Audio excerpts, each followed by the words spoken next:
भगवान की पावन कथा, आज एकादशी की पावन कथा हम और आप सुनेंगे और आज तुलसी विवाह का पावन दर्शन लाभ लेंगे।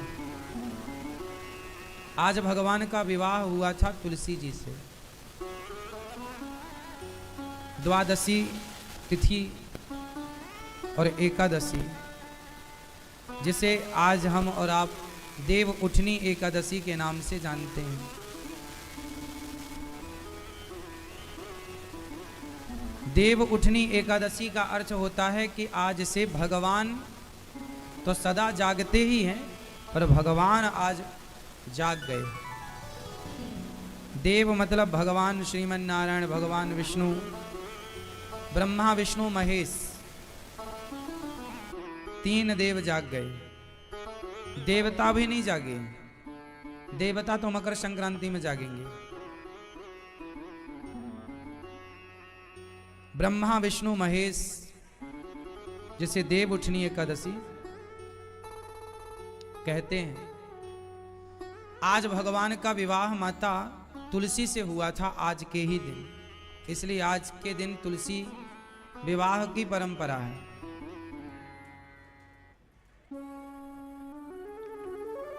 आज के दिन क्या क्या हुआ इतिहास में, एकादशी की क्या महिमा है, आज सारी चर्चा सुनेंगे।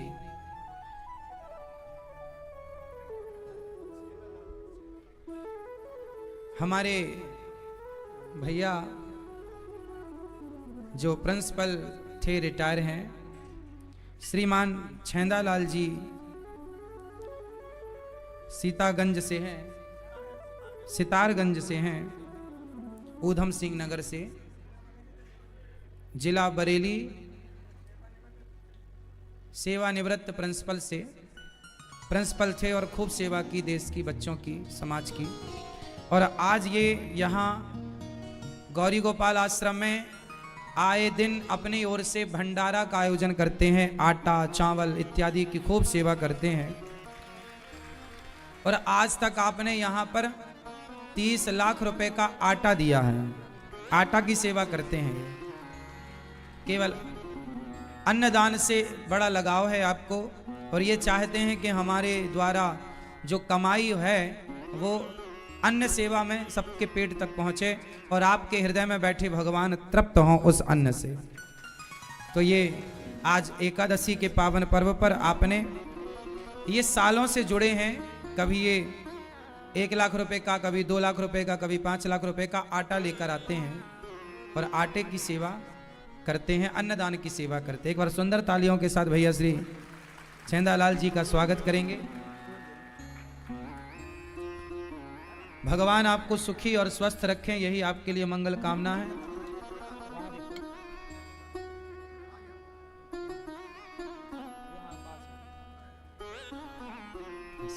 तालियां बजाकर सम्मान कीजिए आप श्री का।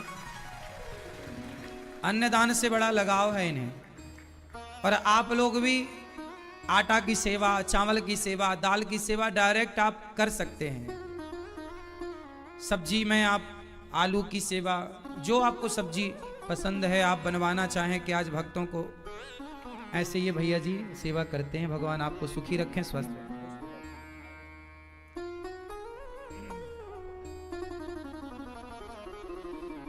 भगवान की आज ये एकादशी जो है, आज यही करने की है कि हम भी इस एकादशी में अन्नदान की सेवा करें।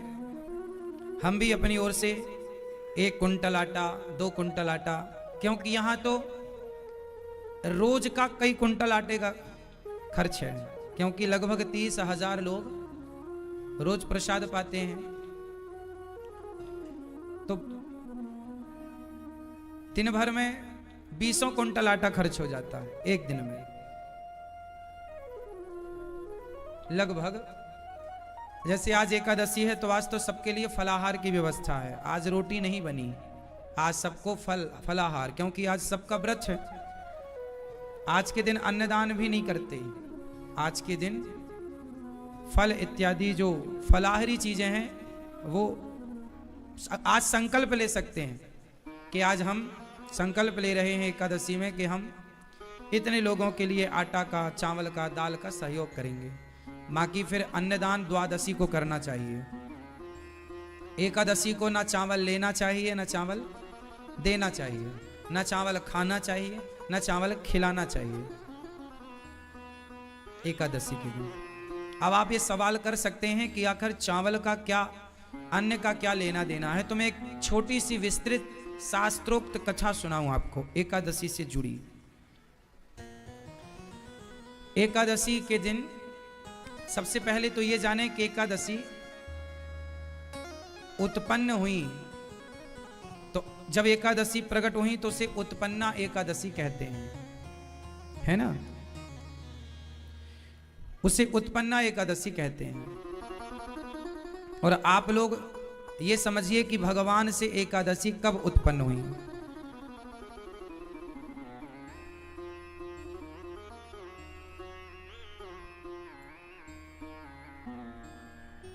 जब भगवान, एक मुर नाम का दैत्य था, मुर नाम का एक दैत्य था,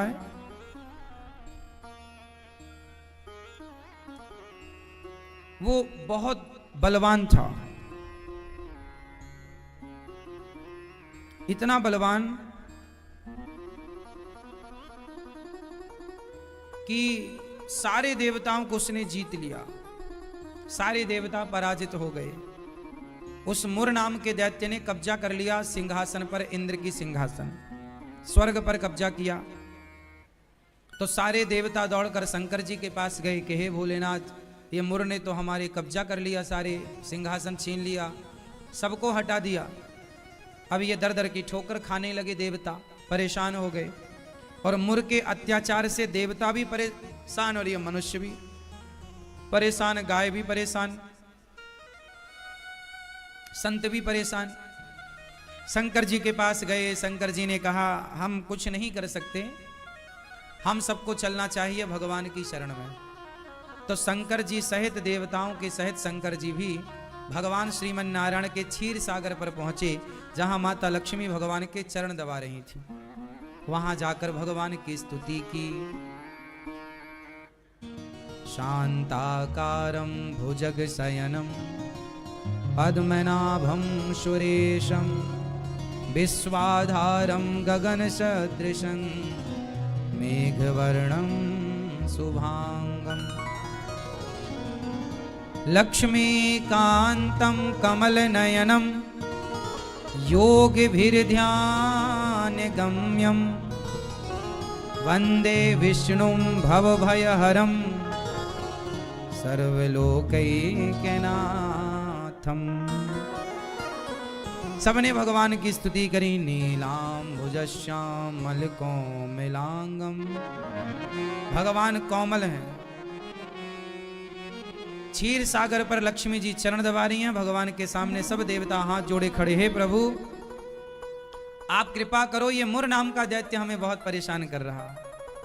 शंकर जी भी बोले, ब्रह्मा जी भी बोले, देवता भी। तब भगवान मुस्कुराए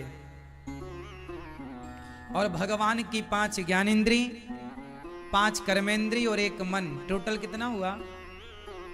5 ज्ञानेंद्री, 5 कर्मेंद्री प्लस 1 मन, टोटल 11। तो भगवान ने अपनी 11 शक्ति से एक सुंदर सी कन्या को प्रकट किया। भगवान ने अपनी 11 शक्ति से 11 शक्ति को जोड़कर 11 शक्ति के बल पर एक सुंदर सी कन्या को प्रकट किया। क्योंकि भगवान की 11 शक्ति से प्रकट हुई, इसलिए उनका नाम 11 मतलब एकादशी कहलाए, जिसे 11 कहते हैं। 11 शक्तियों से ओतप्रोत है ये, इसलिए इनका नाम पड़ा 11, जिन्हें एकादशी हम सब जानते हैं।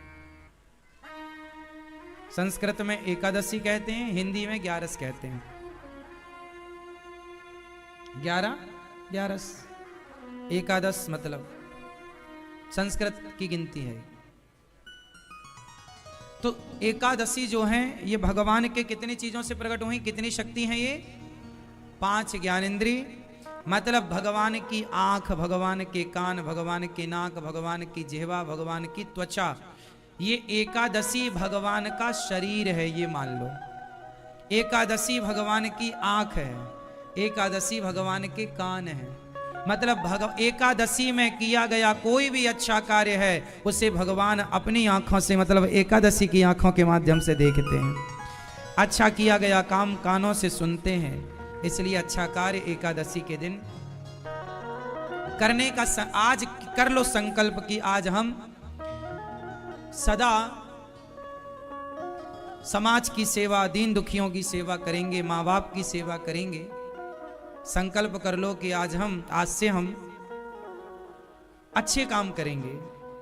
तो एकादशी की सेवा आप सब, जैसे आज एकादशी है तो आज आप लोग एकादशी का जो फलाहार है, वो फलाहार के लिए जो संतों को फलाहार बंटता है, तो आप भी एकादशी में फलाहार का सहयोग करके आप संकल्प ले सकते हैं कि मैं एकादशी में सबको अपनी ओर से फलाहार बंटवाऊंगा।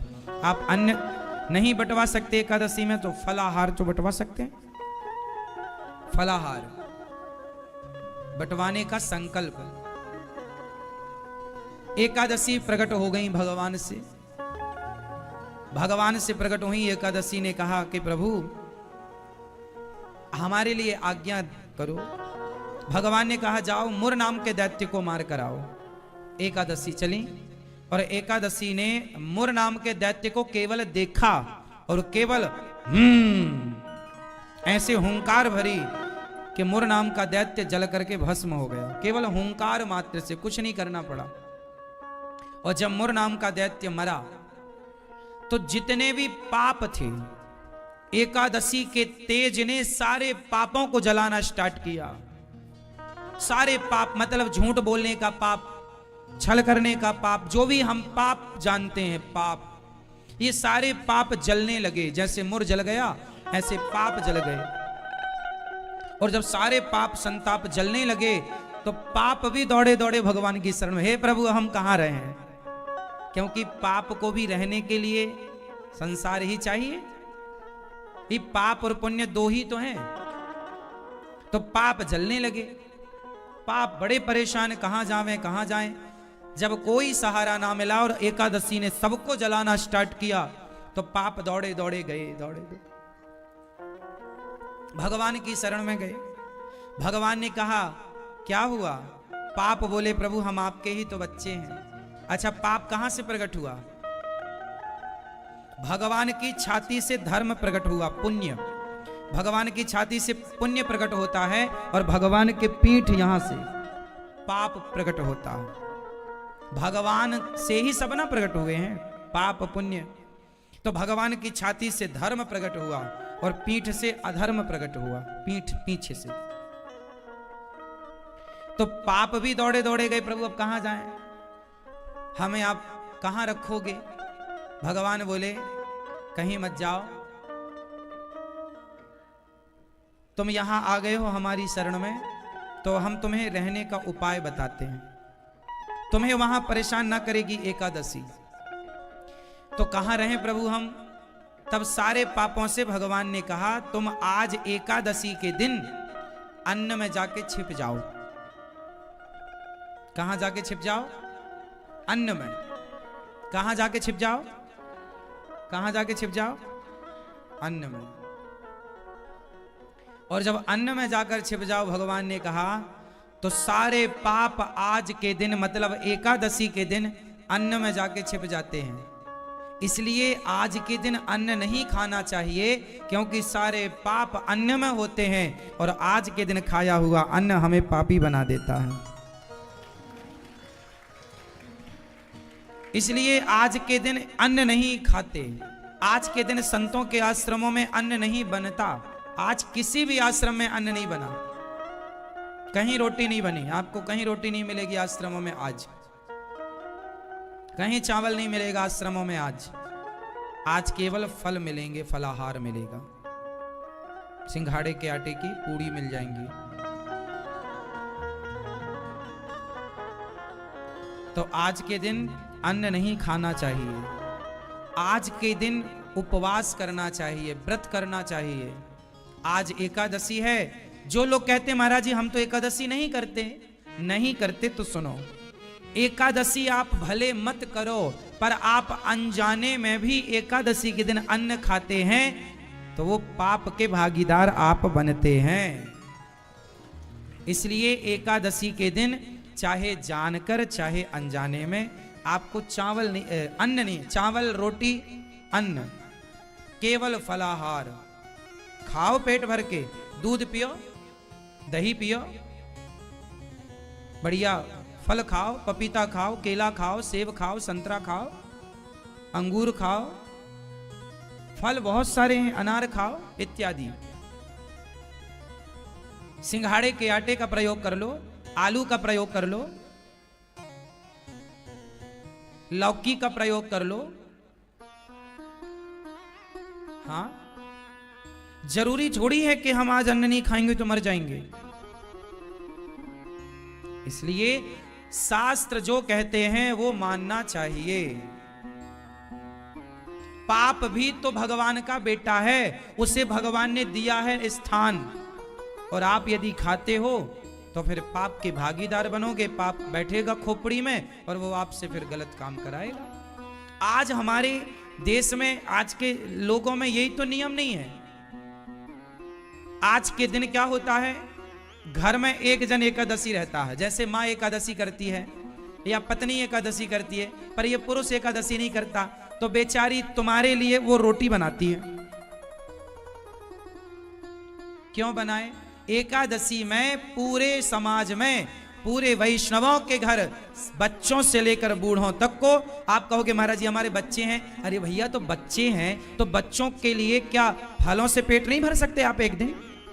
और अन्न से ज्यादा फल स्वास्थ्य के लिए लाभदायक है। बताओ, रोटी ज्यादा लाभदायक है या फल ज्यादा लाभदायक है?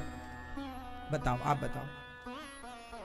हाँ, स्वास्थ्य के लिए चावल और रोटी और दाल से ज्यादा फल फायदेमंद है या नहीं? तो तुम्हारे ऋषि मुनियों ने अच्छा विधान बना दिया ना कि कम से कम 15 दिन में एक बार एकादशी आएगी, इसी बहाने पेट भर के फल खाना, फल, ताकि शरीर को फल की जो आवश्यकता है। पपीता खाओ, पूरा पेट क्लियर हो जाएगा, साफ। केला खाओ, बढ़िया आपको शक्ति प्राप्त होगी। हमारे यहां हर फल की विशेषता है, ये फल ये गुण से भरा है, ये फल ये गुण से भरा है, हाँ या ना?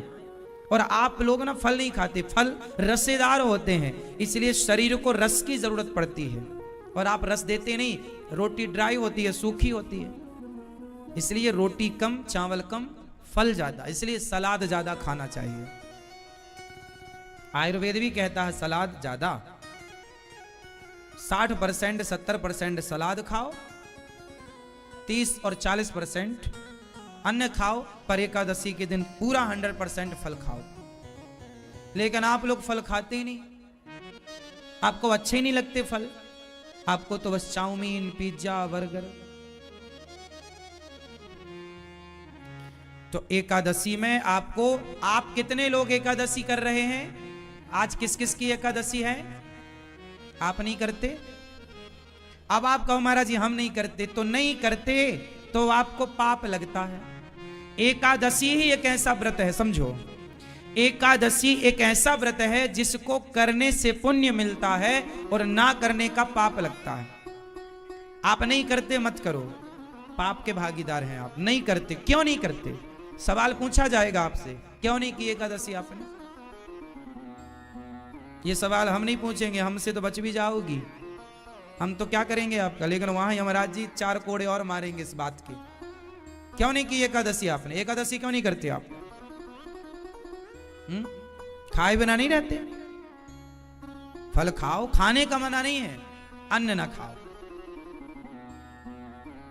खाओ पेट भर कर, पर अन्न नहीं। बादाम खाओ, काजू खाओ, किशमिश खाओ। क्यों मैया? सिंघाड़ा है बढ़िया, सिंघाड़ा खाओ। एकादशी नहीं, लोग महाराज जी हम एकादशी नहीं करते, तो मूर्ख हो, इसलिए नहीं करते। कोई व्रत करो मत करो, आप कोई व्रत मत करो, केवल एकादशी करो। व्रतों के राजा कौन है? मतलब व्रतों में, सारे व्रतों में 365 दिन में जो जो व्रत आते हैं, इन सभी व्रतों में सर्वश्रेष्ठ व्रत एकादशी का है।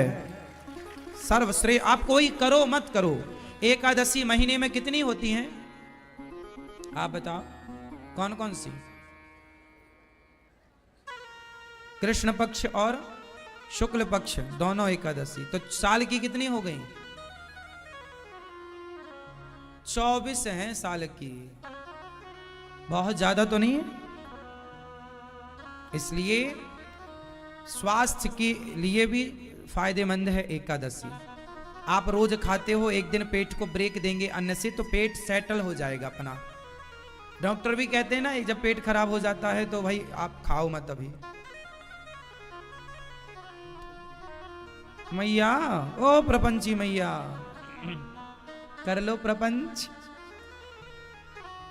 एकादशी भी करती हो कि केवल प्रपंच ही करती हो?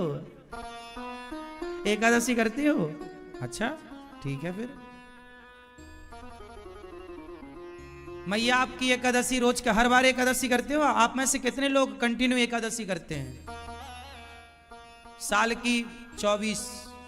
अच्छा, कुछ लोग भ्रांति फैलाते हैं। कुछ लोग कहते हैं कि इस पक्ष की करो, इस पक्ष की ना करो। ना, दोनों पक्ष की एकादशी करने चाहिए। शुक्ल पक्ष की भी करो और कृष्ण पक्ष की भी करो।